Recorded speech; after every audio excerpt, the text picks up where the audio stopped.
Good evening students, कैसे हैं आप लोग। आशा करता हूं आप लोग अच्छे होंगे। आज हम लोग देखेंगे एचसीएफ। ठीक है, एचसीएफ यानी मासा हम लोग देखेंगे। इससे पहले की क्लासेस में हम लोग देखा था एलसीएम यानी कि लासा। आज हम लोग क्या देखेंगे, एचसीएफ। चलिए स्टार्ट करता हूं एचसीएफ। तो एचसीएफ में भी आपको वही करना है। फैक्टर विधि से अगर हम सीखें तो आपको फैक्टर करना आना चाहिए, और फैक्टर के लिए आपको डिविजिबिलिटी रूल्स पता होना चाहिए। यदि आपने डिविजिबिलिटी रूल्स ना देखा हो तो मेरा पिछला वीडियो जाके देख लीजिए। डिविजिबिलिटी रूल्स, सारे रूल्स आप देख लीजिए, आपको पता हो जाएगा, तो आपको संख्याओं को काटने में प्रॉब्लम नहीं होगी। ठीक है, तो चलिए हम लोग शुरू करते हैं आज। ठीक है, एचसीएफ।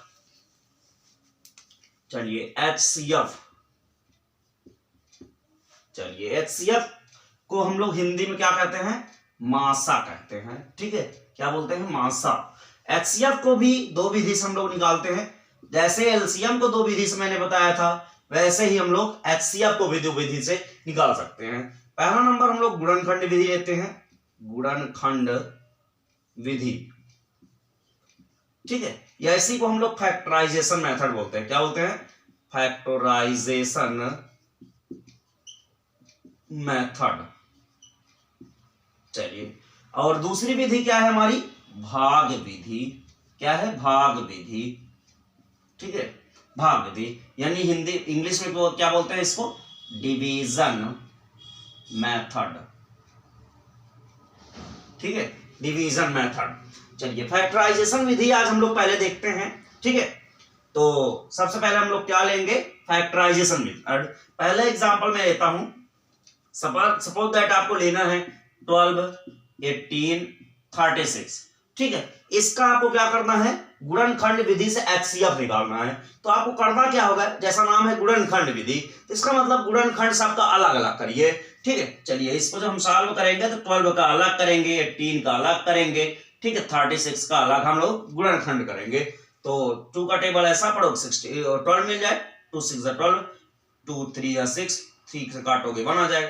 इसी प्रकार से 2 काटिए, 2 9 18, 3 से काटिए, 3 3 9, 3 से काटिए 1 आ जाएगा। इसी प्रकार से 2 से काटोगे, 2 1 2, प्राप्त करना था 3, लेकिन 1 बार में 2 मिलेगा। एक खसकाओगे आप 16, 2 8 16, 2 से फिर से काट दीजिए, 2 9 18, 3 से काटिए, 3 3 9, 3 से काटिए 1 आ गया। ठीक है, चलिए इसको उसी तरह से हम लोग लिखते हैं जैसे हम लोग एलसीएम लिखते थे। ठीक है, 12 इज इक्वल टू क्या होगा, 2 मल्टीप्लाई 2 मल्टीप्लाई 3। इसी प्रकार से 18 इज इक्वल टू क्या होगा, 2 मल्टीप्लाई 3 मल्टीप्लाई 3। इसी प्रकार से हम लोग 36 को भी लिखेंगे, 1 2। ठीक है, हमने लिख लिया। अब आपको क्या करना होता है, लाइन खींचना होता है।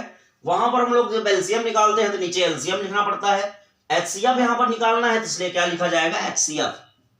हिंदी मीडियम के बच्चे क्या लिखेंगे, मासा। ठीक है, तो एचसीएफ में देखिए ध्यान करिए क्या होता है। एलसीएम में हमने क्या बताया था कि इसमें जो भी मैक्सिमम, जिस भी लाइन में मैक्सिमम कोई अंक होगा, उतने ही मैक्सिमम तक अंक को हमें लिखना पड़ता है। ठीक है, एलसीएम में। लेकिन यहां एचसीएफ में पढ़ाने चल रहा हूं, तो एचसीएफ में आपको क्या करना है, आपको कॉमन करना है। ऐसे अंक पकड़ना है जो सभी में मैच कर रहे हो। तो आप देखिए यहां पर क्या है, ये 3 देखिए सभी में मैच कर रहा है। अब जैसे ये वाला 2 है, ठीक, ये यहाँ पर 2 देखो सभी मैच कर रहा है। यहाँ पर 2 है, 3 है, 2 है, ये नहीं मैच कर रहा है। ऐसा नहीं है कि सामने सामने ही हो, ऐसा नहीं है। पर प्रत्येक लाइन में आपका वो अंक होना चाहिए। चलिए यहाँ पर देखिए 3 है, जैसे ये 3 देखिए मैच कर रहा है, और कोई नहीं मैच कर रहा है। अगर हम 3 को पकड़े, यहाँ 3 है, यहाँ 3 बच रहा है, बट यहाँ नहीं है। यहाँ 2 है, यहाँ 2 है, यहाँ अगला 2 नहीं है। इस वजह से जो कॉमन हो सभी में, उसी को हम लोग लेंगे। 2 multiply 3 is equal to, multiply करेंगे 2 3 जा 6, यानी आपका एचसीएफ कितना आ गया, 6 आ गया। क्लियर है। चलिए एक एग्जांपल हम लोग और ले लेते हैं।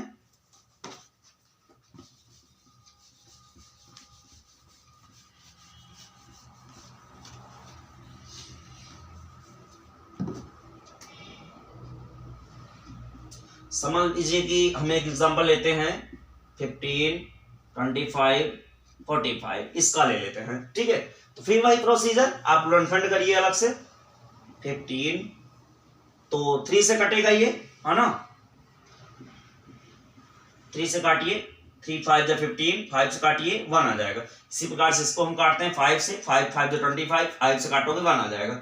इसी प्रकार से हम लोग इसको भी लिखते हैं, 3 से ये कट रहा है, 3 1 जा 3, बचेगा 1, खसकाओगे 15, 3 5 जा 15, 3 से फिर से काटेंगे, 3 5 जा 15, 5 से काटेंगे तो 1 आ जाएगा। ठीक है, अब क्या करना है, सभी को आप फैक्टराइजेशन की तरह लिखना है जैसे वहां पर करते थे हम लोग। 15 इज इक्वल टू 3 मल्टीप्लाई 5, इसी प्रकार से 25 इज इक्वल टू 5 मल्टीप्लाई 5, इसी प्रकार से 45 इज इक्वल टू 3 मल्टीप्लाई 5। ठीक है, अब क्या करना है, हमें HCF लिखना पड़ेगा। ठीक है, HCF इज इक्वल टू, चलिए अब HCF में क्या होता है, हमें क्या करना पड़ता है, कॉमन करना है। ठीक है, तो कॉमन करने हैं, कौन कौन अंक हमारे पास कॉमन है, ये देखिए, ये 5 कॉमन है, और क्या कॉमन है, यहां देखिए 3 है, यहां भी 3 है, बट यहां 5 है तो नहीं मिल रहा है। 5 यहां पर तीनों जगह था इसलिए 5 मिल गया। इसका मतलब आपका HCF कितना आ गया, 5 आ गया। तो आशा करता हूं आप लोगों को गुणनखंड विधि से या फैक्टराइजेशन मेथड से HCF समझ में आ गया होगा। अब हम लोग भाग विधि से HCF देखेंगे। क्या देखेंगे, भाग विधि से।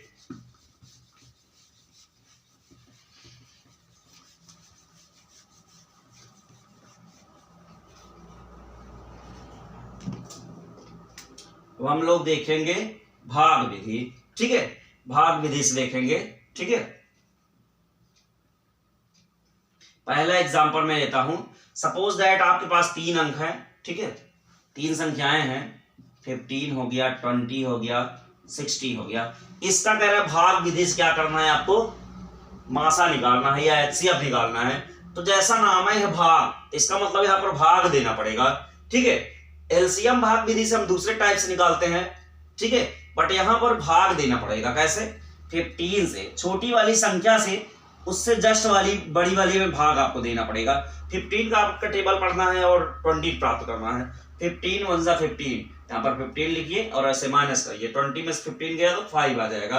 अब क्या करना है, आपको जो बचा है यहाँ पर रिमाइंडर, उसी से भाग देना है। किसमें भाग देना है, जिससे भाग देने पर ये रिमाइंडर आपका बचा है।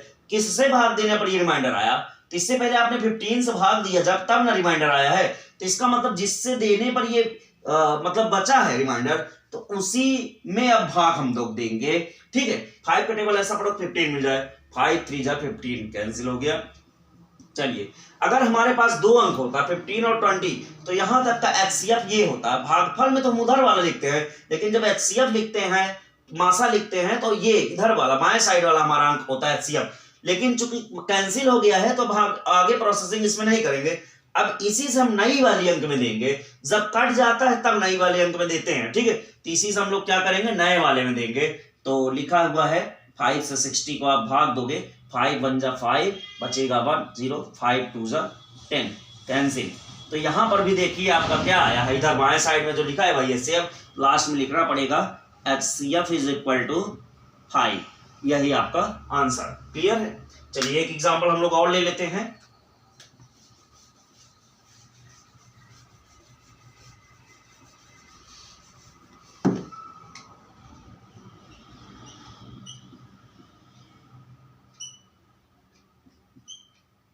चलिए 60 90 140, तो दूसरा एग्जांपल मैंने लिया है। अब हम लोग क्या करेंगे, 60 से डिवीजन करेंगे 90 को। 60 1 जा 60, बचेगा 30। अब इस 30 से किसमें भाग देना है, इसमें नहीं भाग देना आपको। ये आया कहां से, हमने 60 से भाग दिया था तब ये आया। इसका मतलब जहां से ये आया है, जिसकी वजह से ये आया है, उसमें अब भाग देना पड़ेगा। तो मतलब 60 में भाग देना पड़ेगा। 30 का टेबल ऐसा पढ़िए 60 मिल जाए, 30 2 जा 60। ये देखिए कैंसिल हो गया। इसका मतलब अगर 2 अंकों का HCF होता तो हमारा 30 आ चुका था, बट 3 अंक का है, इसी 30 से अब हम लोग 140 में भाग देंगे। 4 बार जाएगा, 120 आएगा, यहाँ पर 20 रिमाइंडर बचेगा। फिर अब इस 20 से हम किस में भाग देंगे, जिससे ही भाग देने पर आया है। 30 से भाग देने पर ये रिमाइंडर होता है। इसका मतलब इस 20 से हमें भाग देना पड़ेगा 30 में। 20 1 जा 20, बचेगा 10। फिर रिमाइंडर आ गया, कैंसिल हो गया था तो जाता तो यही आंसर हो जाता, बट आपका फिर से रिमाइंडर आया, फिर से भाग देंगे। किस में भाग देंगे, जिससे भाग देने पर ये आया है 20 से डिवीजन करने पर ये बचा है, इसका मतलब 20 में भाग देना पड़ेगा। 10 2 ज़ा 20, ये कैंसिल हो गया।